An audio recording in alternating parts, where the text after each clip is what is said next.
வணக்கம் நண்பர்களே, நான் உங்கள் ராஜேந்திரன் பேசுகிறேன். இது நாளிதழில் வந்த வேலைவாய்ப்பு செய்தியாகும். பணி நிறுவனம் ஐஐடி மெட்ராஸ். காலி பணியிடங்கள் எண்ணிக்கை 23. பதவி நூலகர், தலைமை பாதுகாப்பு அதிகாரி, துணை பதிவாளர், தொழில்நுட்ப அதிகாரி, உதவி பதிவாளர், இளநிலை தொழில்நுட்ப கண்காணிப்பாளர், இளநிலை கண்காணிப்பாளர், இளநிலை உதவியாளர் பணிகள். பணியிடம் சென்னை. கல்வி தகுதி இளங்கலை பட்டப்படிப்பு, முதுகலை பட்டப்படிப்பு என சம்பந்தப்பட்ட துறை சார்ந்த படிப்புகளை படித்திருக்க வேண்டும். அது சார்ந்த பணி அனுபவம் கொண்டவராகவும் இருக்க வேண்டும்.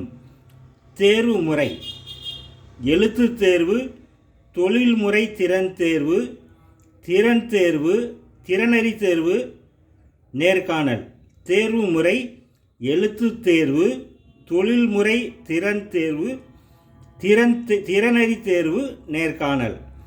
விண்ணப்பிக்க கடைசி தேதி 19/5/2025. விண்ணப்பிக்க இணையதள முகவரி https://recruitment.iitm.ac.in/ என்ற இணையதளம் வாயிலாக வேலை, வயது, கல்வி தகுதி, தேர்வு செய்யப்படும் முறை போன்ற அனைத்து தகவல்களையும் இணையத்தில் முழுமையாக தெரிந்து கொண்டு விண்ணப்பிக்கவும். தகுதியுடைய நண்பர்கள் வாய்ப்பை பயன்படுத்தி கொள்ளவும். வணக்கத்துடன் உங்கள் ராஜேந்திரன்.